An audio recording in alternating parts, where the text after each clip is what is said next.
Hello everyone and welcome to another video. Now I've been having a lot of fun with Microsoft Flight Simulator 2020. The fact that you've got the whole world to explore just makes the experience so realistic. It's like I'm actually flying a plane. Hardcore flight sim enthusiasts will have to forgive my lack of overall airport and in-flight etiquette for this video though, as I was focusing more on performance than keeping both air traffic control and my passengers up to date with my antics. Not to mention the whole safety aspect went out the window a little bit. It's probably a good job I'm not a pilot, to be honest, but who needs a pilot's license when you've got access to Game Pass for PC and a computer that just about meets the minimum stated requirements to run the game? At least that's what Microsoft and Steam told me. This is the Flight Simulator 2020 minimum system specs build. Can a combination of an i5 4460, 8GB of DDR3 and a GTX 770 actually run the game? In the last video we took a brief look at how well this card handled the game when paired with a more powerful Ryzen processor, but the i5 4460 is not only weaker than a 3600, but it's much older. 8GB of RAM may also prove detrimental to performance in this case. Now to be fair, the AMD requirements would probably do better. The RX 570 is certainly a better choice than the GTX 770 in 2020, but that's part of the reason why I went for the weaker specs. It's more of a challenge to get things running well. Immediately opening the game with these specifications will get you a minimum specs warning, which tells you that the hardware isn't quite up to scratch. This is despite our test system meeting the minimum specs exactly. This doesn't matter because the game will still start after clicking OK, but the loading times will be quite slow. I've noticed this with a wide range of hardware. After choosing your settings, aeroplane type and departure location, I'd recommend waiting another minute once you spawn at your chosen airport just to allow everything to load properly. My first chosen location was New York, and I chose this because it's very busy, with a lot going on at the airport and on the ground in terms of rendering buildings and stuff. After all, I figured it made sense to test the game both in densely and sparsely populated locations. I also started with the high settings to show you what not to choose. The high preset at 1080p will net you about 10 FPS on average if you're lucky. Both the CPU and GPU are struggling here. The problem is that when the processor struggles, turning the resolution down only puts more of a strain on it, causing more problems. Doing this is inevitable though when using a graphics card like the GTX 770 because that can't handle 1080p in a lot of games anymore due to the 2GB of VRAM, and this title is no exception. 2GB of VRAM is also a stated minimum requirement too, by the way, though it's worth remembering that the 770 also comes in a 4GB variant. Before dropping the resolution, I tried both the medium and lowest settings as well. Both of these made no real difference, likely due to the lack of VRAM for Full HD. The graphics card was simply, how do I put it, severely suffering. If you are determined to fly over New York airspace though, then you'll be pleased to know that 900p offers a somewhat playable experience. I targeted 30 FPS today because 60 wasn't really doable, and 30 FPS in this game feels fine, to be honest. It's quite a slow-paced game as you would imagine, and very relaxing because of it. 30 frames per second actually feels great.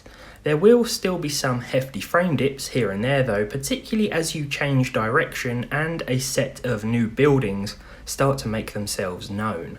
I noticed a large frame dip when the landing assist markers popped in as well.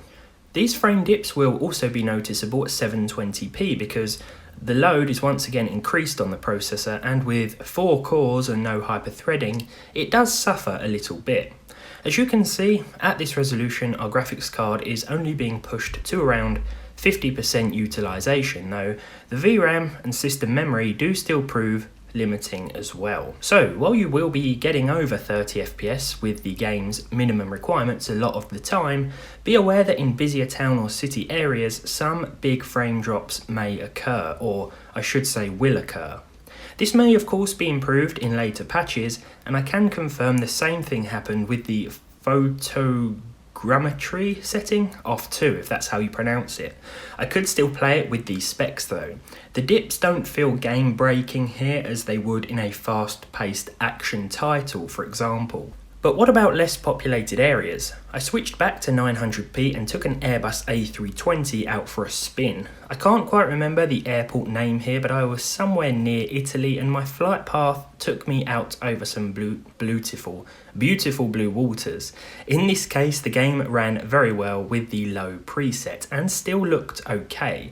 Most of the time, our frame rate stuck firmly between 30 and 60, though capping it to 30 might be a good idea for an experience that feels a little smoother all round, only because going from 30 to say 45 FPS and then back down to 30 is definitely noticeable. What I love about the game, aside from the game itself, is how inclusive it does seem to be of a lot of hardware. You can adjust lots of settings, and whether you're playing on a GTX 770 or RTX 2080, you should be able to get an enjoyable experience from Flight Simulator. That is of course if you don't mind reducing the resolution as well with older cards. Now this title can look absolutely fantastic and at times photorealistic. And even at its lowest settings, it looks better than fine, especially when you're 20,000 feet up in the air and soaring through the fluffy white clouds. It's so much fun as well, even for beginners like me who admittedly is using a controller to play. And if you are getting lag with your system, don't worry, because I think everyone is at the moment. So for the last bit of the video, I replaced the 770 with the 1080 Ti just to see if this would help things. I pretty much already knew that the 4460 was the cause of the problems, but I thought maybe we could squeeze a few more frames from the system with the 1080 Ti in there, and unfortunately this was not the case. I also focused too much on the performance here, the performance figures, than I did actually taking off, hence why I just ran my Boeing 747 into the forest at the end of the runway.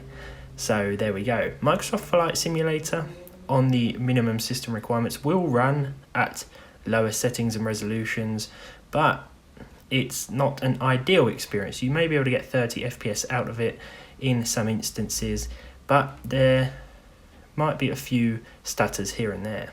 But there we go, this has been the Microsoft Flight Simulator minimum system requirements build. It'd be interesting to see how well the recommended system requirements will do, so maybe I'll build a PC for that as well. Now usually I say it doesn't make much sense building a PC for a specific game, but I remember a lot of people actually built a PC specifically for the old Flight Simulator. I've spoken to a few people who have done that, and I can imagine that a few people would build a PC specifically for this game. The game is so big and it's one of those ones that people just play forever, so yeah, I can really see people building a PC specifically for this. So just don't build a PC catering to this game using the minimum specs, however, because as it gets updated, you know, I don't know how the performance will change, whether it will be better or worse. But thanks for watching. If you enjoyed this video, leave a like on it down below, leave a dislike if you didn't. Let me know how it runs for you on PC and what specs you use, of course. Subscribe to the channel if you haven't done so already, and hopefully I'll see you all in the next one.